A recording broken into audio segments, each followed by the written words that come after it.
Salam semuanya. Puji nama Tuhan. Saudara, kita langsung kepada firman Tuhan. Saudara, kita punya tema bulan ini adalah God is my keeper. Tuhan penjagaku. Minggu yang lalu kita sudah dengar, saudara, firman Tuhan di dalam Mazmur 121. Ya, kita boleh buka kembali itu. Kita sudah dengar firman Tuhan, kemarin sudah disampaikan, dan saya yakin kita semuanya menyerap semua itu, amin. Ya, kita lihat di dalam Mazmur 121 itu, saudara ya. Mulai dari ayat 1 sampai ayat 8, bagi orang yang merenungkan firman Tuhan, tentang Tuhan dari sisi dia sebagai penjaga saja, saudara, itu sudah luar biasa. Ya, luar biasa pengaruhnya dalam kehidupan kita. Karena dikatakan di sini, pemazmur itu berkata, pertolonganku ialah dari Tuhan yang menjadikan langit dan bumi. Satu ayat ini saja kita renungkan, penjagaku adalah Tuhan yang menjadikan langit dan bumi. Karena kita cuma anggap biasa saja. Ya, Tuhan menjaga, ya sudah cukup. Dengar firman Tuhan, ya sudah cukup. Tapi hari ini mari saudara renungkan bahwa penjaga kita itu Tuhan pencipta langit dan bumi. Saudara, seandainya penjaga presiden itu diperintahkan untuk jaga kita secara pribadi, gimana perasaan saudara? Coba. Pasti bangga sekali, ya kan? Karena orang hebat. Kok aku orang yang seperti ini bisa dijaga? Ya, bisa dijaga, dikawal, kemanapun kita pergi dikawal, ya. Sehingga kita aman, tidak ada yang mengganggu.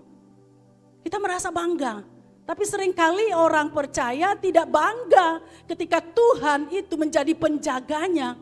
Karena anggap itu biasa saja. Maka itu hari ini saya katakan mari renungkan dalam hidup kita. Setelah kita kembali dalam hidup kita sehari-hari, renungkanlah saudara. Lalu dikatakan, ia takkan membiarkan kakimu goyah, penjagamu tidak akan terlelap. Saudara, penjaga tidak akan terlelap. Ya, kalau tadi penjaga saya bilang tiap ada tidurnya, saudara ya. Ada istirahat, ada ganti jaga ya, saudara ya. Tapi Tuhan itu tidak pernah tertidur, tidak pernah terlelap, saudara. Dia penjaga yang ajaib. Kenapa? Karena dia melakukannya bukan karena tugas. Mungkin penjaga tadi yang saya katakan melakukannya hanya karena tugas. Security atau satpam. Menjaga rumah-rumah orang kaya atau menjaga bank atau menjaga kantor atau yang lainnya. Ya, dia bisa terlelap, dia bisa tertidur, saudara. Karena dia manusia biasa. Kalau dia tidak tidur, dia sempoyongan pasti. Nanti kalau musuh datang dia tidak bisa lawan. Dia perlu istirahat. Tetapi Tuhan kita, saudara, dikatakan dia tidak pernah terlelap. Tidak pernah tertidur. 24 jam sehari, saudara, untuk menjaga siapa? Hanya untuk menjaga kita, saudara. Maka sekali lagi saya katakan mari renungkan ini. Supaya kita bisa bersyukur, kita bisa melakukan apa yang diinginkan hatinya. Kita bisa taat, kita bisa tunduk, kita bisa hormat. Ketika kita tahu bagaimana penjaga kita itu berkorban buat kita. Belum lagi dibilang tentang pengorbanannya, saudara. Hanya tentang penjagaan saja sudah luar biasa. Kata menjaga atau penjaga di sini, saudara, di dalam ayat ada 6 kata. Ditambah dengan judul perikopnya itu penjaga. Ya, Tuhan penjaga Israel. Ada 7 kata penjaga. Di sini berbicara bahwa itu kesempurnaan. Jadi Tuhan itu menjaga kita tidak ada kurangnya. Sempurna, saudara. Full, saudara. Karena dia penjaga yang ajaib. Lalu dikatakan sesungguhnya tidak terlelap dan tidak tertidur penjaga Israel. tidak pernah tertidur, tidak pernah terlelap saudara untuk menjaga kita siang dan malam. Dimanapun kita berada, di situ ada Dia. Pernahkah kita menyadari? Maka itu jangan main-main. Jangan ketika kita ada dimanapun kita mulai nyeleweng. Tapi kita ingat, penjagaku menyertai aku. Dia berjaga-jaga untuk kita, penjaga Israel. Kita adalah Israel cangkokan. Kita Israel rohani saudara. Karena waktu dulu si pemazmur ini mengatakan tentang Israel jasmani karena dia umat pilihan. Umat milik kepunyaan Tuhan. Dan buat kita sekarang kita adalah Israel cangkokan. Israel rohani. Kita milik Tuhan. Kenapa tadi saya katakan penjaga satpam ada waktu terlelap dan tertidur? Karena dia hanya menjalankan tugas. Dia tidak merasa memiliki apa yang dia jaga. Betul enggak? Dia tidak merasa memiliki, dia hanya melakukan tugas, dia hanya jaga, ya, dia jaga seperti yang sudah ditugaskan kepadanya. Tetapi penjaga kita ini dia berjaga-jaga atau menjaga kita, Tuhan itu, karena kita ini adalah miliknya. Bangsa Israel dijaga karena mereka miliknya. Kita Israel rohani saudara, kita adalah miliknya. Jadi Tuhan itu menjaga milik kepunyaannya. Nah saudara, di sini dikatakan bahwa kita ini adalah miliknya. Lalu ayat yang berikut, Tuhanlah penjagamu, Tuhanlah naunganmu di sebelah tangan kananmu. Jadi ada Tuhan. Ada Tuhan di sebelah tangan kanan. Itu saudara, kita memberikan, maksudnya di sini ada ikatan antara penjaga itu, Tuhan itu dengan kita. Kalau megang dengan tangan yang kuat itu saudara. Tuhan mau kita pegang tangan Tuhan dengan kuat. Ketika dia menuntun, ketika dia menjaga kita, pegang. Dikatakan tangan, sebelah tangan kananmu. Artinya tangan ini, tangan kita ini harus terulur, memegang. Jangan Tuhan hanya menjaga kita lalu kita tidak mau dipegang.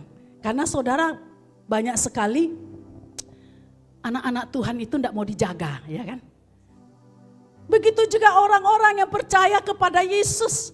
Tuhan itu penjaga yang ajaib, Tuhan itu penjaga dengan jaminan-jaminan, tetapi banyak sekali anak-anak Tuhan tidak mau dijaga karena merasa tidak bebas. Karena di dalam penjagaan saudara bukan hanya dijaga supaya jangan ada kecelakaan, dijaga supaya jangan diganggu orang, dijaga supaya semua yang baik boleh terjadi, supaya semua kejahatan jangan menimpa. Bukan hanya itu, tetapi dijaga. Penjaga itu menjaga bukan hanya sebatas itu, tetapi di dalam penjagaan artinya ada didikan di dalamnya. Contohnya kita orang tua kepada anak-anak kita. Kita jaga mereka kan waktu mereka tidak belajar, kita langsung lihat ya kan. Kenapa? Karena kita ingin dia berhasil, ya kan. Semualah dalam segala hal. Pasti kita jaga supaya berharap anak ini akan menjadi anak yang baik. Begitu juga Tuhan. Dijaga, kita itu dijaga, Tuhan hadir sebagai penjaga. Bukan hanya kita terhindar dari malapetaka saja saudara. Bukan hanya terhindar dari malapetaka, bahaya atau kuasa-kuasa kegelapan. Tetapi saudara, di dalam Tuhan menjaga kita, di situ ada didikan. Ada pengawasan, ya, dilihat. Jangan sampai kita menyimpang, jangan sampai kita mengambil tindakan-tindakan yang tidak benar. Ya, jadi Tuhan jaga. Tuhan jaga. Lalu di sini dikatakan, matahari tidak menyakiti engkau pada waktu siang atau bulan pada waktu malam. Ya, artinya tidak ada sesuatu yang bisa mencelakakan kita saudara selama kita ada dalam penjagaan Tuhan. Kecuali kalau kita tidak mau dijaga tadi. Kita mau sendiri saja bebas, ya. Kita mau sendiri bebas pokoknya jangan terganggu, sukaku mau melakukan apapun. Tetapi selama kita ada dalam penjagaan Tuhan, tidak ada satupun yang bisa menjamah kita. Tidak ada satupun yang bisa melukai kita. Baik tubuh kita maupun hati kita, saudara. Maka itu luar dan dalam. Luar dan dalam Tuhan jaga kita. Tapi ketika kita tidak mau diproses, tidak mau dibentuk hati kita, tidak mau dididik, disiplinin oleh Tuhan, maka semua di luarnya kita akan kecolongan, di hati kita juga kita akan kecolongan, saudara. Bagaimana kecolongan hati? Waktu hati kita ternoda, kita kecolongan. Waktu hati kita menyimpan hal-hal yang buruk, hal-hal yang jahat, kita kecolongan. Jadi di mana kita tempatkan penjaga itu? Maka itu di sini selama Tuhan menjaga kita, selama kita menyerahkan diri untuk dijaga oleh Tuhan, maka tidak ada satupun yang bisa menyakiti kita, yang bisa melukai kita, bahkan sampai di hati kita, pikiran kita semuanya. Kalau selama ini kita masih tersakiti, saudara, berarti saudara harus bertanya, apakah saudara menyerahkan hidupmu sepenuhnya atas penjagaan Tuhan? Sepenuhnya atas penjagaan Tuhan. Atau tadi tidak mau dijaga Tuhan, melakukan semua sendiri saja, tidak perlu tanya Tuhan, Tuhan boleh enggak? Tuhan apa yang aku harus kerjakan? Tuhan tidak tanya lagi karena memang tidak suka untuk diatur oleh Tuhan, tidak suka untuk didisiplin, tidak suka untuk diarahkan oleh Tuhan, tidak suka untuk dijaga karena merasa terkungkung. Karena merasa terkungkung, dijagai, dipagari oleh firman Tuhan, dinasehati. Karena dalam penjagaan pasti ada nasihat-nasihat.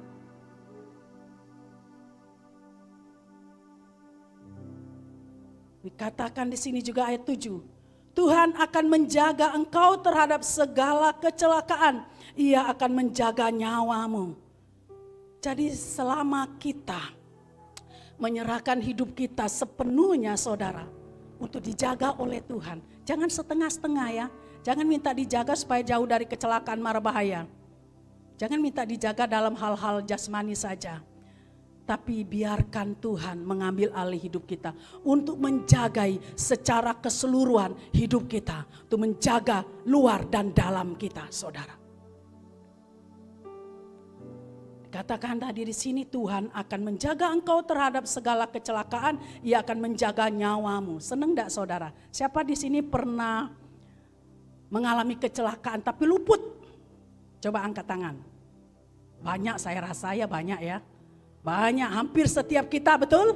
Kadang keteledoran kita, mau celaka, tapi karena Tuhan tadi baik ya, jagai anaknya, ya akhirnya enggak jadi gitu. Atau sudah terlanjur, tapi enggak apa-apa, orangnya enggak luka, mobilnya rusak, tapi tetap bersyukur karena Tuhan jaga. Atau terjadi sesuatu tapi selesai, bicara tentang kekeluargaan, enggak ada tuntutan kepolisian, kita bersyukur. Karena itu tanda juga Tuhan menjaga kita, saudara, betul? Jadi jangan hanya ingin dijaga secara jasmani begitu aja. Tapi coba aku serahkan diriku Tuhan. Jaga aku Tuhan sampai kedalaman hidupku. Semuanya milikmu Tuhan. Tadi kan saya katakan Tuhan bukan hanya penjaga untuk melakukan tugas. Tapi karena kita miliknya. Karena kita miliknya, saudara. Jadi Tuhan itu mau supaya kita mengerti. Karena kita ini miliknya. Dia berhak untuk mengambil alih hidup kita. Jangan kita berontak, Tuhan aku tidak mau dijaga. Atau kita kasih hanya 50% aja. Jaga aja yang di luar-luar Tuhan, tapi hatiku jangan. Hatiku jangan dijaga. Pokoknya jaga saja hidupku supaya aku terus ada berkat, jangan ada sesuatu yang merusak hidupku. Tapi 50% lagi biarlah aku jaga sendiri. Saudara, Tuhan katakan kamu semua adalah milikku. Maka Tuhan berhak untuk mengambil alih kehidupan kita. Ketika kita menyerahkan sepenuhnya, saudara, ada jaminan yang luar biasa. Jangan takut untuk diproses dan dibentuk. Jangan takut. Saudara, Tuhan itu memiliki kita. Maka itu dia menjaga kita. Dia menjaga kita, dikatakan lagi di ayat yang ke-8 itu. Tuhan akan menjaga keluar masukmu dari sekarang sampai selama-lamanya. Tidak ada tempat ya yang tidak dijaga oleh Tuhan ketika kita ada di situ. Ketika kita ada di situ, mungkin saudara ada di tempat pekerjaan, di sekolah, di jalan, di tempat orang-orang banyak, atau di tempat yang sangat tragis sekalipun, di tempat yang mengerikan sekalipun, Tuhan ada di sana. Amin. Tuhan ada di sana untuk menjaga kita, untuk melindungi kita. Ketika kita ada di tengah-tengah dunia ini, saudara, dunia yang tidak menentu, dunia yang semakin hari semakin jahat, ada taburan-taburan iblis yang dikerjakan setiap saat untuk menaburkan benih-benih jahat kepada setiap pribadi anak-anak Tuhan. Ketika kita menyerahkan hidup kita sepenuhnya, Tuhan ambil alih. Dia akan menjaga hati kita, dia akan menjaga pikiran kita, dia akan menjaga mulut kita, dia akan menjaga semuanya. Sekali lagi saya katakan, ketika kita menyerahkan seutuhnya hidup kita, roh, jiwa dan tubuh kita, bahkan semua yang ada dipercayakan oleh Tuhan kepada kita. Dijaga, diambil alih oleh Tuhan karena kita milik kepunyaan Tuhan. Bukan seperti satpam atau babysitter, saudara. Ya. Dia menjaga anak itu karena apa? Tugas. Karena tanggung jawab, karena tugas sudah dipercayakan, karena upah. Ya. Tapi Tuhan menjaga kita karena kita milik kepunyaannya. Saudara, dalam pemberitaan firman Tuhan ini ada hal yang saya akan sampaikan pesan Tuhan. Dan ini sangat penting untuk menyampaikan tentang Tuhan penjaga, saudara. Saya yakin sampai di sini saudara pasti mengerti. Amin. Saudara pasti menyerapnya, amin. Saya rindu sekali saudara menyerapnya dan merenungkannya. Sekali lagi saya ingatkan, kembali kita dalam hidup sehari-hari, renungkanlah firman Tuhan tentang pribadi penjaga itu, saudara. Mari saudara kita mau lihat di sini, apa pesan Tuhan. Kita mau buka Yehezkiel pasal 3.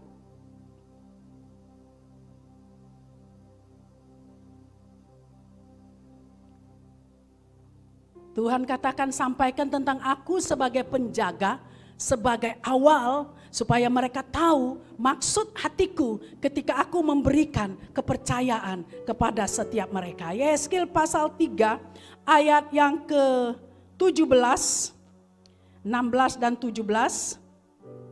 Saudara simak di situ, saya akan bacakan buat kita. Dalam judul perikopnya, Yehezkiel dipanggil menjadi penjaga Israel. Ayat 16, sesudah 7 hari datanglah firman Tuhan kepadaku. Hai anak manusia, aku telah menetapkan engkau menjadi penjaga kaum Israel. Bila mana engkau mendengarkan sesuatu firman daripadaku, peringatkanlah mereka atas namaku.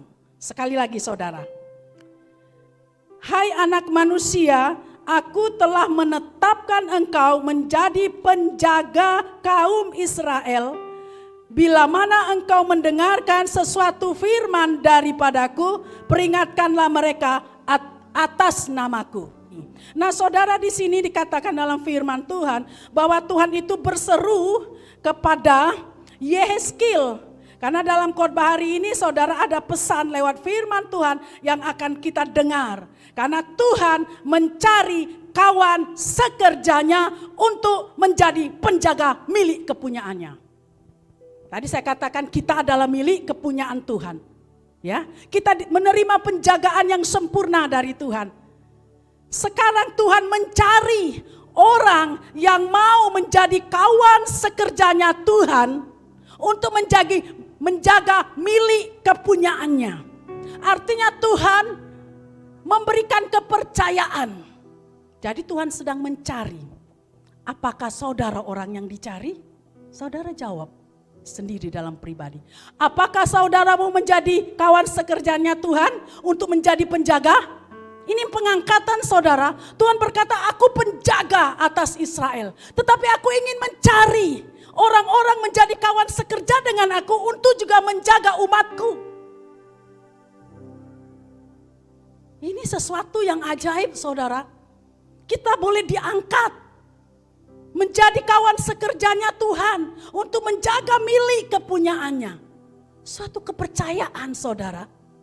Maka kalau kita tidak mengerti tentang penjagaan Tuhan itu dalam hidup kita, kita tidak bisa mengerti ketika Tuhan minta untuk kita menjadi kawan sekerja, menjadi penjaga atas umatnya. Maka itu Tuhan katakan, sampaikan ini nak. Ini pesan penting buat kita. Kita bukan hanya menerima penjagaan, jaminan dari Tuhan. Tapi kita tidak melakukan apa-apa. Tapi ketahuilah, hari ini Tuhan mencari engkau untuk menjadi kawan sekerja, menjadi penjaga atas umatnya, seperti dia menjaga umatnya. Apa respon saudara? Apakah saudara siap menjadi kawan sekerja? Saudara, saya ingin saudara mengerti. Ini satu kepercayaan, satu mandat. Coba saudara, kalau Bapak Presiden angkat kita menjadi apa? Pasukan pengawal presiden umpamanya. Untuk mengawal juga kemana dia pergi mengawal rakyat. Saudara bangga enggak? Bangga ya? Ini sesuatu yang luar biasa saudara. Di sini Tuhan katakan kepada Yehezkiel, hai anak manusia katanya, dia katakan kepada Yehezkiel, aku telah menetapkan engkau, telah memilih engkau, telah mengangkat engkau untuk menjadi kawan sekerja, menjadi penjaga kaum Israel. Bila mana engkau mendengarkan sesuatu firman daripadaku, peringatkanlah mereka atas namaku. Penjaga umat Tuhan, penjaga bangsa. Kan umat Israel itu bangsa Israel saudara, menjaga bangsa. Hari ini, jangan puas kita hanya dijaga oleh Tuhan.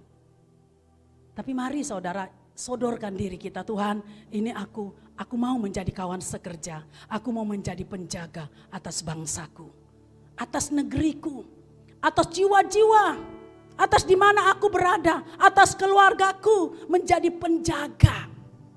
Yehezkiel 33, kita akan buka Yehezkiel 33.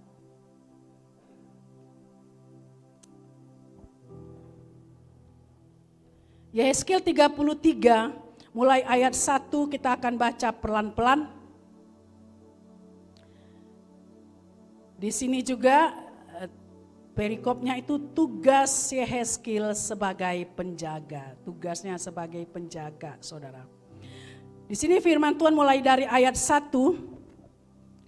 Lalu datanglah firman Tuhan kepadaku, hai anak manusia, ini kepada Yehezkiel, berbicaralah kepada teman-temanmu sebangsa dan katakanlah kepada mereka, kalau aku, ini huruf besar artinya Tuhan, kalau Tuhan mendatangkan pedang atas sesuatu negeri dan bangsa negeri itu mengambil seorang dari antara mereka dan menetapkan dia menjadi penjaganya.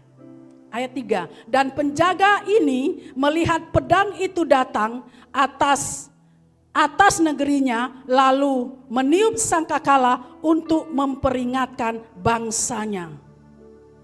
Ayat 4, kalau ada seorang yang memang mendengar suatu suara sangkakala itu, tetapi ia tidak mau diperingatkan, sehingga sesudah pedang itu datang, ia dihabiskan. Darahnya tertumpah kepadanya sendiri. Nah, saudara, di sini dikatakan tugas Yehezkiel ini Tuhan katakan, kalau ada satu bangsa dikatakan di situ ya, dikatakan di sini, katakanlah kepada mereka kalau aku kalau Tuhan itu mau mendatangkan pedang, artinya mau menghukum suatu bangsa saudara, ya, menghukum suatu bangsa. Lalu kalau bangsa itu lahir seorang penjaga, ya, seorang penjaga untuk menjaga supaya jangan sampai pedang itu, hukuman itu terjadi atas bangsa itu. Dia akan menyuarakan suara sangkakala, artinya memperingatkan supaya penduduk itu bertobat, berbalik kepada Tuhan, supaya hukuman jangan terjadi. Jadi Yehezkiel ini Tuhan katakan ya, di sini Yehezkiel itu menjadi penjaga atas bangsa Israel. Lalu dikatakan penjaga ini melihat pedang itu datang atas negerinya, lalu meniup sangkakala untuk memperingatkan. Jadi penjaga itu ketika dengar suara Tuhan, ketika ada akan datang penghukuman, dia tidak berdiam diri karena dia seorang penjaga. Dia akan berjaga-jaga dan dia akan karena menjaga seluruh umat, saudara ya, seluruh bangsa, jangan sampai kenapa-kenapa terjadi yang buruk, jangan sampai hukuman itu terjadi. Jadi seorang penjaga ini punya tugas untuk mengingatkan mereka, untuk menyampaikan firman Tuhan, untuk membawa mereka, mengarahkan mereka kepada Tuhan, untuk juga mendoakan bangsa itu supaya diluputkan. Atau juga dikatakan memperdamaikan bangsa itu dengan Tuhan. Itulah tugas penjaga. Yeskil. Dikatakan di situ dia ditugaskan, ditetapkan oleh Tuhan untuk menjadi penjaga bangsa. Penjaga jiwa-jiwa. Dia tidak menolak saudara Yeskil. Dia tidak berkata kepada Tuhan, Tuhan terlalu berat. Bangsa ini banyak, bangsa ini pemberontak, susah. Aku tidak punya waktu untuk berdoa, aku tidak punya waktu untuk memberitakan Injil, aku tidak punya waktu untuk menasihati mereka. Apalagi mereka bangsa yang bebal, Tuhan katakan. Yehezkiel tidak menolak saudara. Tapi dia siap untuk itu. Dia siap, karena dia tahu mandatnya. Dia tahu sebuah kepercayaan dari Sang Pencipta langit dan bumi memberikan kepercayaan. Itu sesuatu yang sangat ajaib dan luar biasa. Sesuatu yang sangat mulia saudara. Dia tidak menolak. Dia tidak mempertimbangkan sesuatu. Aduh gimana nanti kalau aku berdiri. Kalau aku ini habis waktu. Aku tidak bisa lagi ini dan itu. Aku ngurusin mereka terus. Dia tidak bilang seperti itu.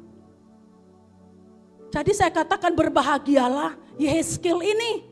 Berbahagialah bagi setiap kita yang merespon panggilan Tuhan. Berbahagialah kalau kita siap, ini aku Tuhan. Aku mau menjadi penjaga atas umatmu, atas bangsaku. Saudara, saya suka merenungkan ya. Indonesia ini luar biasa penjagaan Tuhan. Kenapa seperti itu? Karena ada orang-orang yang berdiri untuk bangsa.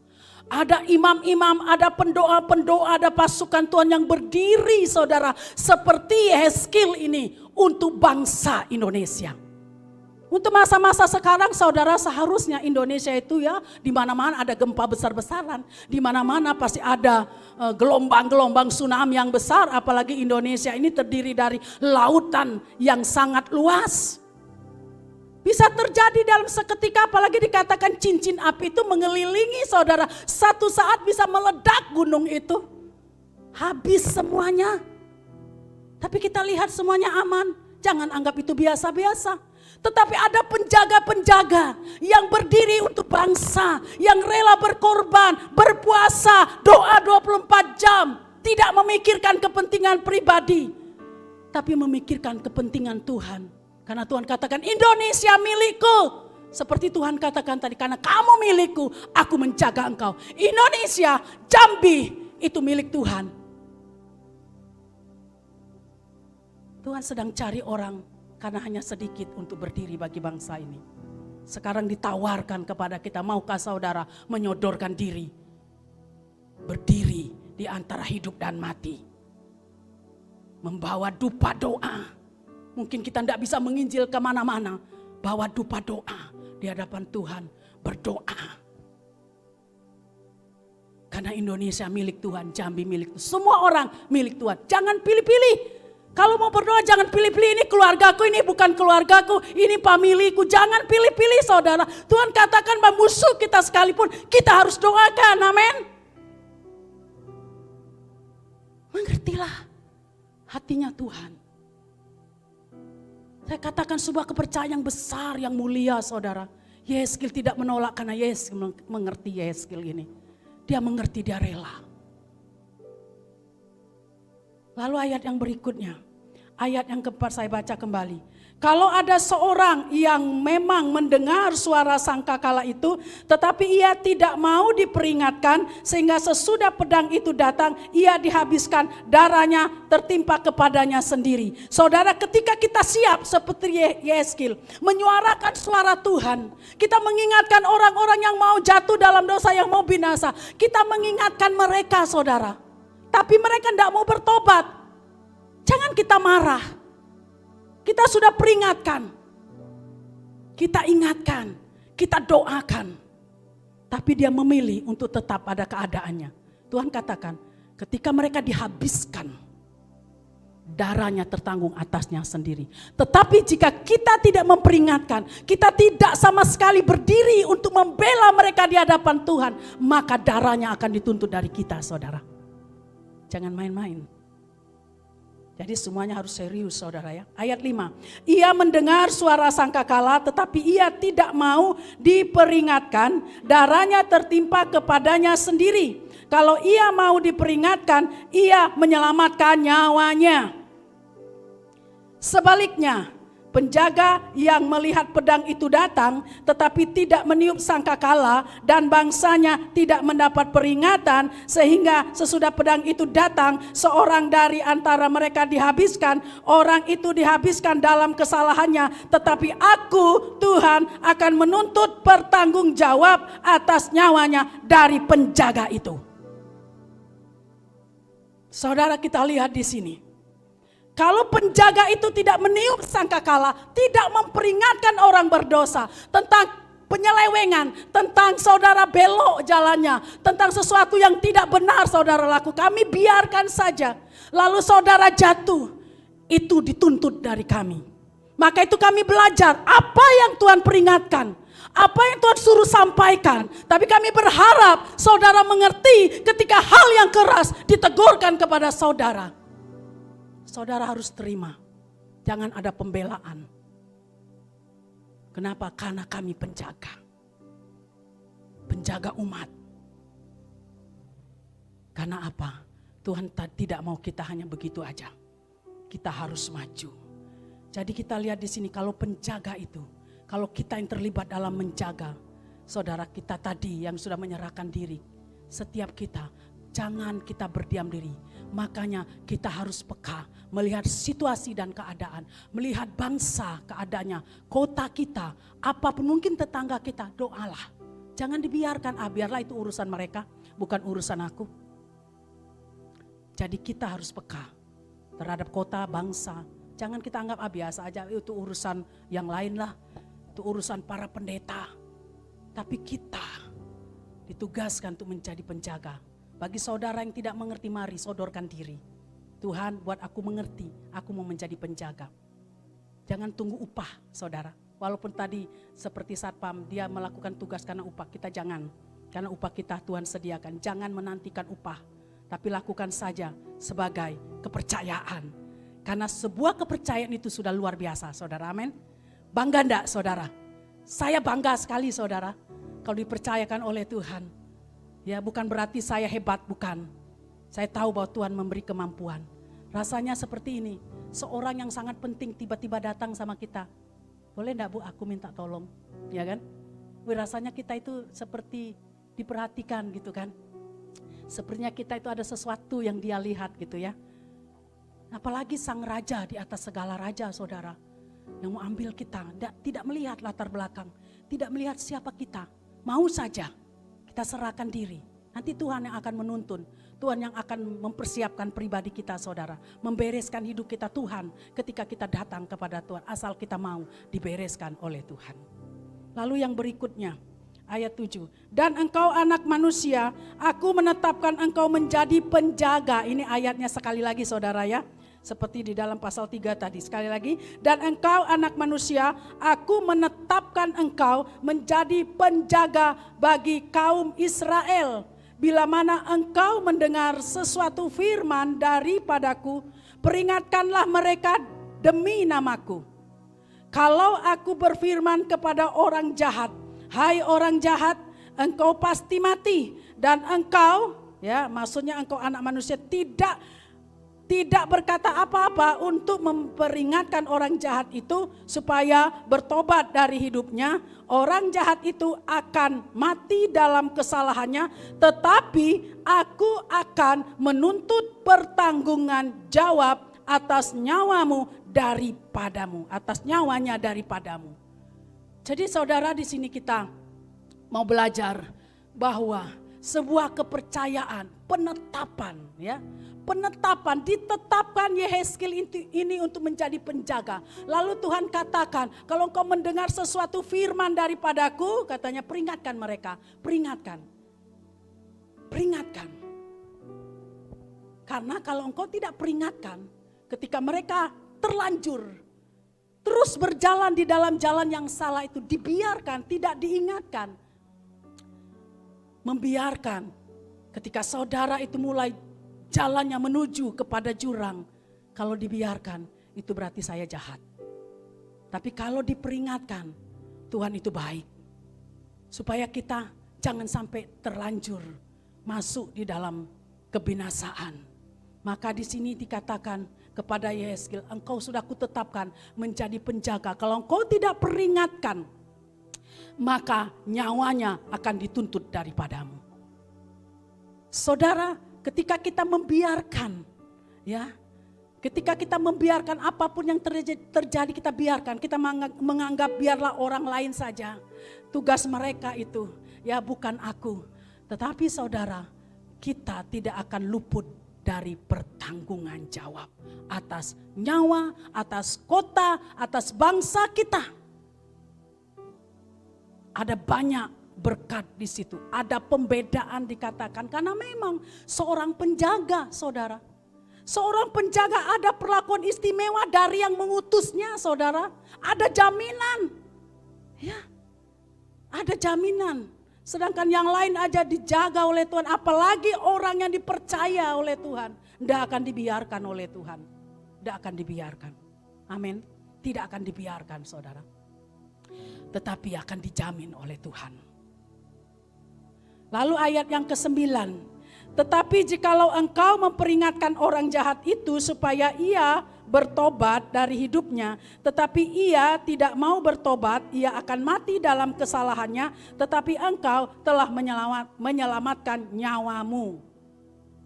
Dan engkau anak manusia, katakanlah kepada kaum Israel, kamu berkata begini, pelanggaran kami dan dosa kami sudah tertanggung atas kami, dan karena itu kami hancur. Bagaimanakah kami dapat tetap hidup? Nah, mereka tuh udah putus asa, ya. Oh, kami ini sudah berdosa, kami ini sudah bersalah, sudahlah, ya. Jangan lagi injili kami, jangan lagi ingatkan, kami ini sudah orang jahat. Tapi saudara, tetap saja Tuhan katakan di ayat 11, katakanlah kepada mereka, demi aku yang hidup, demikianlah firman Tuhan Allah, aku tidak berkenan kepada kematian orang fasik, melainkan aku berkenan kepada pertobatan orang fasik itu dari kelakuannya supaya ia hidup. Bertobatlah dari hidupmu yang jahat itu. Mengapakah kamu akan mati, hai kaum Israel? Kita tahu karena Tuhan tadi memiliki bangsa Israel. Tuhan memiliki Indonesia. Indonesia ini milik kepunyaan Tuhan. Jambi milik kepunyaan Tuhan. Jiwa-jiwa yang ada di dalamnya, gereja-gereja yang ada di dalamnya, semuanya milik kepunyaan Tuhan. Dalam ayat ini dikatakan Tuhan tidak mau kematian orang fasik. Tuhan tidak mau kecelakaan, mara bahaya, itu bukan rancangan Tuhan, saudara. Bukan rancangan Tuhan. Tapi ada kuasa kegelapan mau menghabisi supaya jiwa-jiwa banyak yang binasa menjadi pengikut-pengikutnya. Makanya penjaga harus berjaga-jaga untuk meluputkan orang-orang ini supaya mereka diselamatkan. Juga bangsanya, negerinya, ya, mengalami lawatan Tuhan. Bagi saudara sudah menyerahkan diri, mari sungguh-sungguh lebih lagi. Saudara tahu sebuah mandat yang dipercayakan kepada setiap kita, semua kita. Lalu ayat yang berikutnya, Yehezkiel 44. Saya minta waktu saudara ya untuk menyelesaikan ini. Yehezkiel 44 ayat yang ke-11.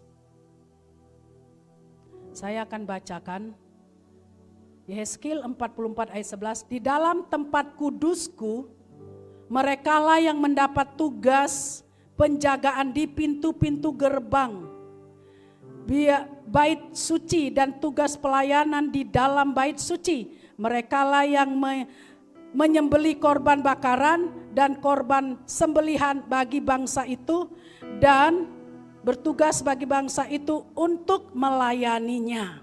Nah saudara, di sini ayat yang berikutnya, di dalam tempat kudusku mereka ya mendapat tugas penjagaan. Ini orang-orang Lewi mendapat tugas masing-masing dan salah satunya adalah penjagaan di pintu gerbang. Ya, saya kemarin pernah waktu Aser dikumpulkan, penyambut tamu saudara ya, pembawa kolekte dikumpulkan. Saya katakan tugas saudara itu bukan tugas sepele. Jangan anggap menyambut tamu menjadi Aser itu, penjaga pintu gerbang itu tugas sepele, bukan. Saudara penjaga. Kalau saudara main-main, ada pertanggungan jawab.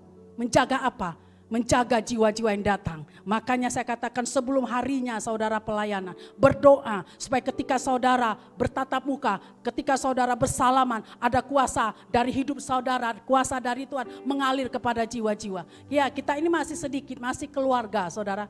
Tuhan akan kirimkan jiwa-jiwa baru saudara. Gimana tanggapan kita terhadap jiwa-jiwa baru? Karena Tuhan sudah katakan, ya Tuhan akan bekerja luar biasa. Jadi semua penjaga pintu gerbang, sungguh-sungguh saudara juga penjaga, akan ada tuntutan seperti tadi Yehezkiel.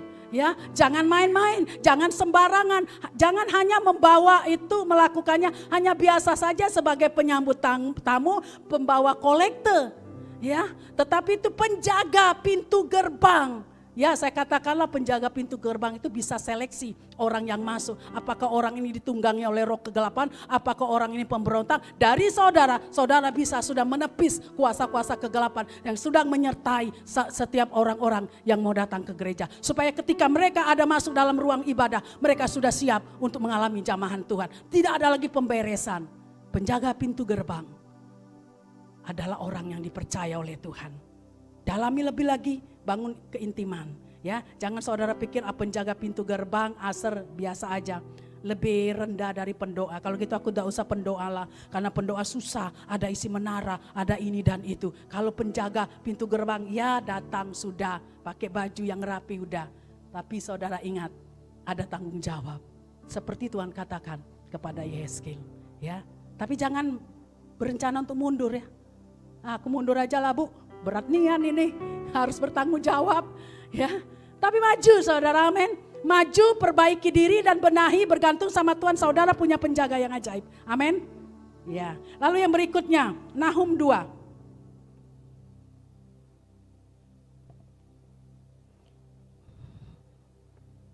Nahum pasal 2 ayat yang ke-1. Nahum 2 ayat 1 saya akan bacakan buat kita. Pembongkar maju terhadap engkau, adakan penjagaan di benteng, mengintailah di jalan, ikatlah pinggangmu teguh-teguh, kumpulkanlah segala kekuatanmu. Saudara, di sini dikatakan pembongkar maju, artinya pembongkar itu adalah penyerang, pemberontak, pengacau untuk menghancurkan saudara. Ya, pekerjaan si iblis. Dikatakan dia maju, ya, dia maju terhadap engkau. Lalu dikatakan adakan penjagaan di benteng. Jadi penjaga harus siap untuk berjaga-jaga. Serius dikatakan. Mengintailah di jalan. Jadi jangan sampai kecolongan. Ketika dikatakan pembongkar, penyerang itu, perusak itu mau maju, tahan dia. Ya seperti sekarang, kalau tidak ditahan saudara, pekerjaan milik sudah habis Indonesia ya. Ada yang berdiri untuk menahan. Perusak-perusak itu saudara lewat doa-doa. Ada penjaga-penjaga yang berdiri bagi bangsa, bagi Jambi, bagi umat Tuhan. Ada yang mengintai di jalan, artinya itu berjaga-jaga. Mengikat pinggang artinya siap. Ya siap, teguh. Ketika datang itu dia sudah siap, lengkap dengan semua senjatanya, perlengkapannya. untuk menahan segala kekuatan musuh. Kumpulkan segala kekuatan untuk menahan kekuatan musuh. Itulah tugas penjaga, saudara. Menahan kekuatan musuh. Jangan sampai pembongkar itu masuk karena dia sudah maju. Sekarang ini maju terus dia, saudara. Saya katakan pembongkar, perusak itu maju terus, tidak pernah berhenti. Bahkan ditambah pasukan-pasukannya. Tetapi mari, dikatakan firman Tuhan ini, mari berdiri dengan kuat. Supaya kita bisa menahan kekuatan musuh. Menahan kekuatan musuh supaya itu tidak terjadi sebelum waktunya.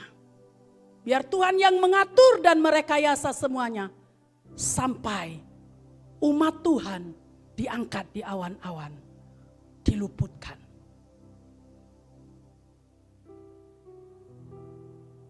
Biarlah kita mengerti dalam hal ini, saudara. Lalu ayat yang bagian yang berikutnya 2 Raja-Raja.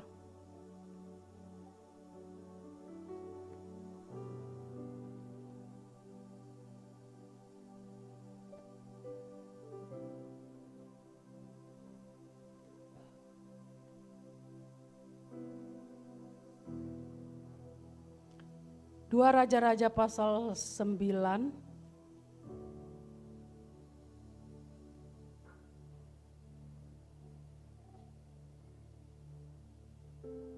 Dua Raja-Raja pasal 9 ayat 17. Saya akan bacakan. Ketika penjaga yang sedang berdiri di atas menara di Yezreel melihat pasukan Yehu datang, berserulah ia, "Ada kulihat suatu pasukan." Berkatalah Yoram, "Ambillah seorang penunggang kuda, suruhlah ia menemui mereka serta menanyakan, apakah ini kabar damai?" Jadi di sini, saudara, ketika penjaga yang sedang berdiri di atas menara, penjaga yang berdiri di atas menara, menara itu tempat yang tinggi, saudara. Maka itu ketika orang dari kejauhan sekali datang untuk menuju ke istana, penjaga itu sudah tahu, sudah melihat karena dia ada di tempat, di menara itu, di tempat yang tinggi. Dari arah manapun, saudara, apabila orang datang menuju istana, orang jahatkah, orang baikkah, yang penjaga menara yang ada di menara, saudara, itu akan langsung tahu.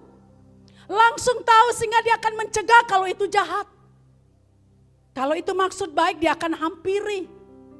Dan dia akan menceritakan, menyampaikan kepada raja, kepada pasukan yang lainnya, kalau yang datang itu jahat.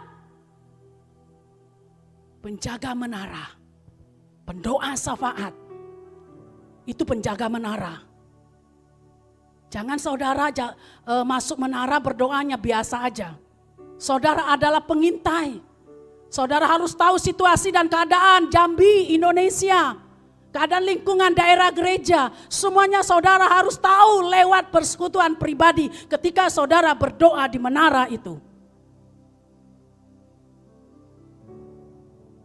Pendoa syafaat. Setiap kita, supaya kita mengerti, seorang penjaga itu harusnya peka. Seperti Yehezkiel, dia peka, saudara. Kenapa dia bisa peka? Karena ada hubungan pribadi dengan Tuhan. Dari hati ke hati. Ketika Tuhan menghendaki apa, dia tahu. Tapi kalau dia tidak punya hubungan pribadi dengan Tuhan, tapi punya hubungan pribadi dengan yang lain, yang dia dengar yang lain, bukan suara daripada Tuhan. Itu sangat berbahaya. Ketika orang ada di menara, salah menangkap situasi dan keadaan, itu berbahaya. Karena iblis menipu, saudara. Iblis itu kan musuh kita. Dia menipu, saudara, bahkan bisa menyamar seperti malaikat terang dikatakan. Kalau penjaga tidak bisa membedakan, tidak ada roh hikmat untuk membedakan bermacam roh, tidak bisa tahu. Maka itu saudara, saya di tempat ini selalu berdoa, Tuhan tolong jangan saya kecolongan. Jangan kami sebagai pemimpin kecolongan. Terus berdoa, menyerahkan yang dipercayakan oleh Tuhan di tempat ini. Dan bukan hanya kita di tempat ini, tapi Jambi juga dipercayakan. Karena kita sudah bergerak untuk Jambi. Maka saya terus bertanya sama Tuhan, beri hikmat. Tuhan tolong. Tolong. Jangan sampai yang bukan dari Tuhan itu yang masuk mengotori semuanya. Maka saya ingatkan kepada para pendoa secara khusus hari ini, engkau penjaga. Penjaga untuk semua bangsa, khususnya Indonesia. Berjaga untuk Jambi, berjaga untuk kota ini, berjaga untuk tempat ini, yaitu gereja ini. Ini adalah rumah Tuhan. Ini adalah kepunyaan Tuhan. Berdoa dengan hati yang ikhlas ya. Dengan pengorbanan saudara. Sekali lagi, tidak pilih-pilih siapa yang harus didoakan.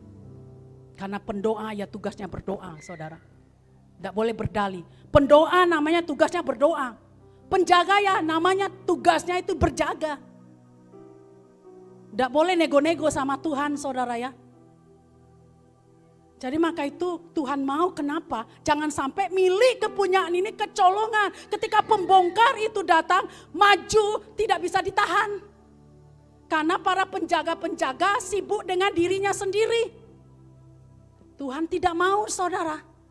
Jadi mari kita mau lebih intim dengan Tuhan, lebih peka, lebih tajam benar-benar dari Tuhan. Karena di dalam dunia ini saudara ada 3 roh. 1 roh Tuhan, 2 roh manusia, 3 roh jahat. Saudara harus bisa membedakan roh apa yang sedang bekerja. Roh manusia itu sendiri, dirinya sendiri, atau roh Tuhan, atau roh setan. Itu yang harus kita hati-hati. Seorang penjaga, Tuhan katakan, harus punya hubungan dengan Tuhan. Harus penuh dengan tanggung jawab. Tidak ada namanya kita milih-milih saudara ya waktu. Kapanpun. Tapi ada yang dimana kita seketika keadaannya yang sangat mendesak. Kita harus siap, itulah seorang penjaga. Maka harus siap. Harus siap. Tapi kita bersyukur karena Tuhan sedang mencari kawan sekerja untuk menjadi penjaga seperti Tuhan sendiri. Maka sekali lagi saya katakan, mari saudara renungkan tentang pribadi penjaga itu, Tuhan itu sendiri. Baru saudara ngerti bagaimana hati yang mengasihi milik kepunyaan. Bagaimana hati yang rela berkorban untuk orang yang dijaga. Bagaimana hati yang rela tidak mementingkan pribadi demi yang kita jaga. Mulai hari ini, mari ya, kita mau tundukkan kepala. Kita mau tundukkan kepala. Saudara kontak dengan Tuhan. Saya tidak panjang lebarkan karena sebenarnya masih banyak saudara. Tetapi biarlah kita mau nangkap firman ini dalam kehidupan kita. Kita mau berserah total kepada Tuhan. Haleluya, haleluya.